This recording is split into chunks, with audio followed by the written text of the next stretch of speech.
Romance in JRPGs is hard to get right whether the love interest is built into the story or an option for you to choose. That's why I've compiled a list of the top 10 JRPGs featuring either a compelling romance within the story or an engaging dating sim element. All of these games will have many other aspects to them that make them a great game, but for this video, I'm gonna be focusing on the romance side. If you're here specifically for the dating sim side of things, you can skip to this timestamp right here, but for now, we're gonna open up with 2 JRPGs that have romance woven into the storyline.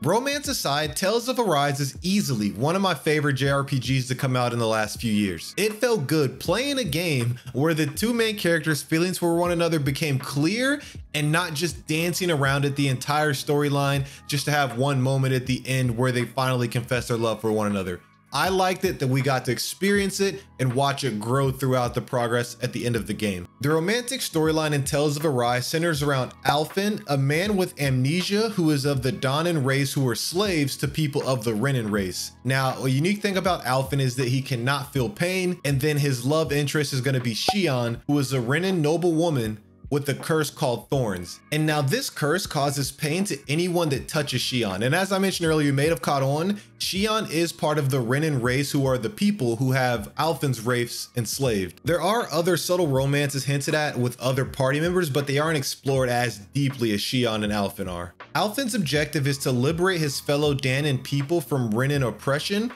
while Xion wants to end her curse and take revenge on those Renin people. As the story progresses, interactions between the two evolve from just the convenience of partnership to a deeper care for one another, and this is reflected in several things such as combat, cutscenes, or even party banter. Main story cutscenes highlight their growing bond, showcasing their willingness to take a sacrifice for one another, and we have also personal quests and skits.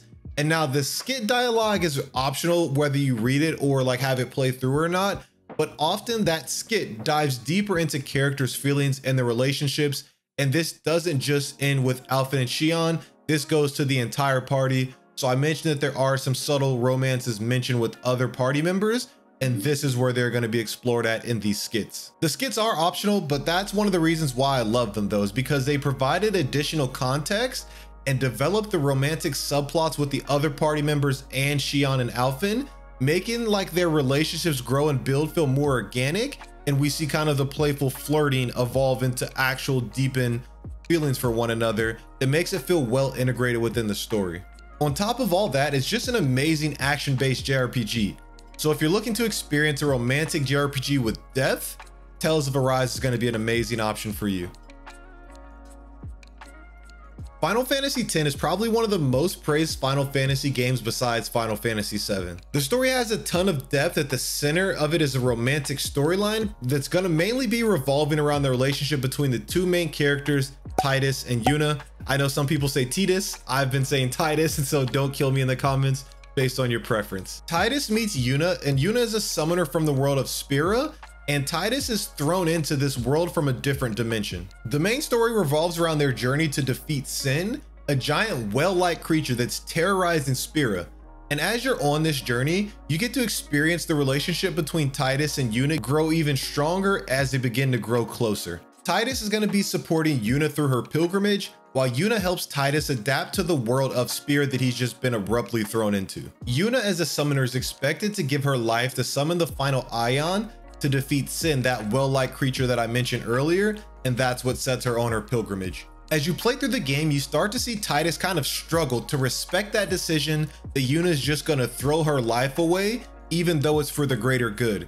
And I feel like that kind of internal struggle that we see with the main character integrates a moral dilemma into the story, where Yuna is focused on sacrificing her personal desires for the greater good of society, where Tidus has to accept that even though he wants to choose his personal desires. To me, knowing that this romance and relationship had an absolute ending kept me intrigued and at the edge of my seat just to see, how does this end? How do they overcome? What moral decision do the 2 of them make together? There's a lot more though to the plot than I explained here, but I just wanted to shine a spotlight on the romantic side of things. And so if this piqued your interest, Final Fantasy X is going to be an amazing option for you, especially if you're just looking for a classical turn-based JRPG with romance built into the plot. Sakura Wars is a soft reboot of a franchise that one could argue is more dating sim than JRPG, but since it teeters that line so close, I felt like I needed to include it on this list. If you're looking for a series that focuses primarily on dialogue and romance rather than gameplay, then this is the perfect option for you. A cool fun fact though is that the main characters were designed by Taichi Kubo, the creator of Bleach. And now that I've told you this though, I'm sure if you look at these characters long enough, you can see the resemblance. But to give a brief preview of the summary, in Sakura Wars, you'll play as the naval captain Sajuro, who's transferred and tasked with leading the Flower Division, a group of female pilots. The Flower Division is a struggling division looking to fix its reputation by entering a tournament known as the Combat Review World Games. So that's a little bit of backstory. Let's move into discussing the dating sim mechanics. Sakura Wars revolves around a live and interactive picture system known as Lips, where you'll be presented with timed dialogue options during conversations. And so you're going to have multiple options with each choice, leading to different reactions from the characters that you're talking to. And this can either increase or decrease their affection level towards you. Now you'll know you're getting into your bag based on the visual or audio indicators such as hearts or character expressions. Their body language and voice acting is even meant to reflect their feelings, providing you some type of clues within the conversation if they're actually enjoying those dialogue choices that you're picking, or if you're just being creepy. This is the line between flirting and creepy, and you're gonna have to teeter it to make sure that you are bonding with these characters correctly. Throughout the game, special events called trust events occur, which provide an opportunity for you to deepen those bonds with specific characters if you say the right things. In Sakura Wars though, there are gonna be multiple different character routes, allowing you to pursue romantic relationships with different members of the all-female crew. And so this provides a ton of replayability if you wanna just see how things pan out if you choose X party member over Y party member. And each of those romantic party members that you do choose though will have its own unique story arc and ending. This game though can get a little horny, but odds are if you're watching this video, there's some of you where that's specifically what you're looking for. Fire Emblem's a tactile JRPG series with a few different games incorporated in a dating sim, but today we're going to be specifically talking about Fire Emblem Three Houses. The dating sim in Fire Emblem Three Houses allows you to build and deepen relationships with various characters regardless of their gender. These elements are integrated into the gameplay and the story, making each interaction a significant part of just your overall experience, whether that be how well you're doing when you go out to battle or just how strong those characters become and kind of synergize with one another. You're able to build relationships through support conversations, which can occur as characters fight alongside each other, interact during free time, or even partake in various activities. You can initiate a romantic relationship with certain characters once you get that support level to S rank. At the end of the game though, whoever you have as an S rank character and have that relationship with, that's going to result in a marriage proposal with a special ending detailing your future together with that character. Now, me personally, I chose Edelgard, but I'm not telling you who to choose. Choose whatever floats your boat. Fire Emblem Three Houses, though, does have a 5-year time skip built into the story, which also affects the relationships that you build with those characters, and you'll start to see characters undergo development during that time skip. It's going to be reflected in your conversation interaction. So essentially, the characters grow up, become more mature, and so does your reaction and your relationship with them. When asking about a JRPG with dating sim elements within it, the Rune Factory series is likely to be the first mentioned after mainstream JRPGs such as Persona and Fire Emblem. Similar to Fire Emblem, the majority of the Rune Factory series has dating sim elements within it, but we'll specifically be focusing on the latest installment, Rune Factory 5. Rune Factory 5 integrates dating sim elements into a JRPG and farming simulation gameplay. Each character has a friendship level that can range from 0 to 10 hearts, which can also be increased through interactions, gifts, or different types of events. If you can manage to get that character's friendship level to at least 7 hearts, you can confess your feelings to them, and if it's successful, you can start dating that character. Once you do enter a relationship, you're able to take your significant other out on dates at various locations around the town, or even a picnic within the forest. Hey, now if you're doing your job and things continue to progress positively, you'll be able to experience romantic event scenes with your partner. And if you keep spitting your game, you'll make it to a point where your partner is at 10 hearts and you can actually propose to them. In order to propose though, you're gonna have to craft an engagement ring and present it to your partner. And this isn't something that is just a guaranteed yes. You can actually be rejected based on your relationship status, So you want to make sure that you're handling your business before you get on one knee and make that proposal. But hey, I know y'all, and you're not going to get rejected, so that's something you don't have to worry about. Once your proposal is accepted, you can have a wedding, move in together, and start a family. Rune Factory 5 is the first game in the series to integrate same-sex marriage if that's your preference as well. If you and your partner do have children, you'll be able to interact with them and they'll grow over time and develop. At its core, Rune Factory 5 is a farming simulator, but this is a good option for someone looking for a more relaxing JRPG that includes a dating sim. For the Persona franchise, I can include Persona 3, 4, or 5, but I don't want to bloat this list with only Persona games, so I'm going to go with Persona 5. Persona 5 combines traditional JRPG elements with social simulation mechanics, including dating sim features. In Persona 5, relationships with other characters are known as confidants, and each confidant represents a specific arcana. Building relationships with different confidants can provide different gameplay benefits, such as new abilities or bonuses within battle. Like most dating sim games, interacting with these confidants is going to depend on choosing the right dialogue options during events, which can increase your confidant rank, and higher ranks means you get deeper storylines with the characters, potential romance options, and larger gameplay benefits. A large range of the female characters can be romance, from classmates to even adults, and now me personally being an adult myself, I went straight for all the teachers and the doctors. After a certain amount of bonding with different characters, you're going to be presented with the choice that determines whether the relationship will become romantic or stay platonic. This option typically involves a direct confession of how you feel about the character,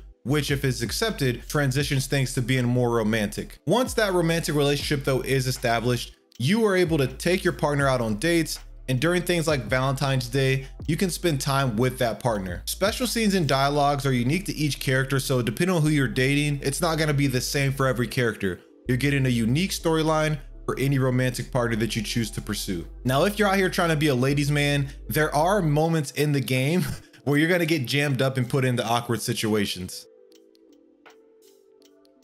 Conception 2: Children of the Seven Stars is a JRPG where you're going to take on the role of a teenager who's given the power of the Star God. You'll enter dungeons with 7 different heroines to clear all monsters threatening your world. Now that when writing the script, I was typing up heroines, and now I just keep thinking of the drug. And so forgive me if I start giggling every time I say heroines, but the main objective though is for you to create star children by bonding with these 7 different heroines. You'll be able to spend time with the female cast in and outside of dungeons by giving them gifts or participating in different events to deepen those bonds. As you interact with the heroines, you can unlock different bonding events, which are opportunities to learn more about that heroine's personality, backgrounds, or even their personal struggles. And that's going to help you build your affinity level. And in return, when you do decide to have a star child with that heroine, they're going to have stronger stats. Creating star children is a ritual though, that's the core mechanic of gameplay in Conception 2, and this is known as classmating. That's right, a whole JRPG where breeding with your party members is the main focus. And now that I think about it, I guess that's where the name Conception comes from. This game is literally 16 and pregnant the game.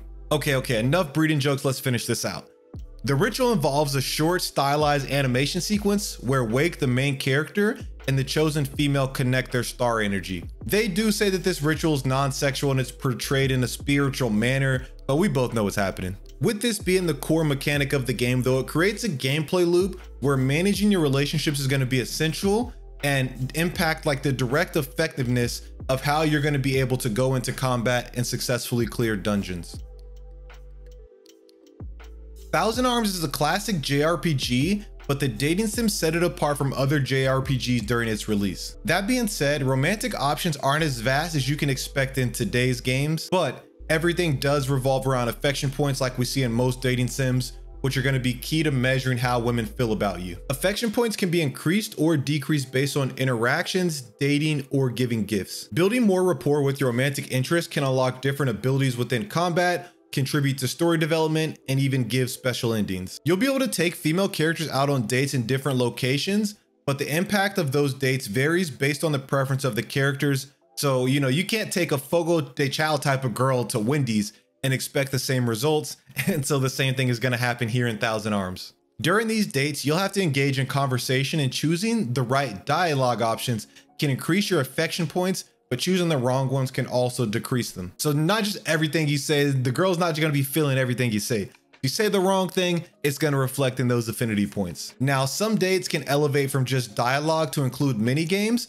which are gonna give you more affection points if you do well in them. As you approach the end of the game, your affection point levels with certain characters can achieve different romantic endings. And if you play your cards right, you spit your game accordingly, you even have the option that leads to marriage. If you somehow manage to get married, you'll attain a special ending sequence that's going to show you celebrating that union. In The Legend of Hero Trails of Cold Steel, you'll follow the main character, a new student at Thor's military academy. The main character is part of Class 7, an experimental class composed of students from various different social backgrounds. The story is going to revolve around their academic life, where they're going to have to balance studies, combat training, and field studies that are going to take them across different portions of the Empire. In Trails of Cold Steel, the dating sim mechanics are integrated into the game's social system and character interaction features. Throughout the game, you can spend time with characters during your free day, and these are called bonding events and are crucial for you to develop those relationships with different characters. You'll have a limited number of AP to spend on bonding events and other activities on your free day, and so this means you're gonna have to prioritize which characters you want to build relationships with. You can't just explore all of them. Now, as you deepen these relationships by spending time with those characters, this is going to increase your link level. Each character has a link level with the main character, and higher link levels unlock new combat abilities or enhance existing ones, making characters more effective in combat when paired with one another. Going out on field studies provides an additional opportunity from just your free days, where you're going to be able to interact with characters and increase their link level through these shared experiences and missions. Trails of Cold Steel is part of a long-running series, and while romance can carry through to the next game, you're not locked into the option that you chose in game 1 when you enter game 2. Growlanser is another old-school tactical JRPG set in a fantasy world facing a threat of destruction by angels. The storyline follows the main character who discovers his mysterious power while fighting against celestial invaders. This is one of those games that has branching narratives based on decisions you make that features up to 40 different endings. You can interact with multiple characters throughout the game, building relationships through dialogue choices and actions. There is an affinity system where the main character's interactions with other characters affects their relationships. Positive interaction means plus affinity, negative interaction means you decrease it. And so I'm saying this, and it's pretty much the standard with every other game that I've mentioned on this list. So I'm kind of repeating myself, but you know what to expect when it comes to these games, especially a more old school one where the genre was still kind of being defined. You can expect to see the same standard things. You're often going to have to manage your time and choose who to spend it with, pursuing activities affecting which relationships you want to develop the most. But now that you've gotten some games to address your JRPG romance itch, check out this video where we go over the top 10 relaxing and cozy JRPGs available in 2024.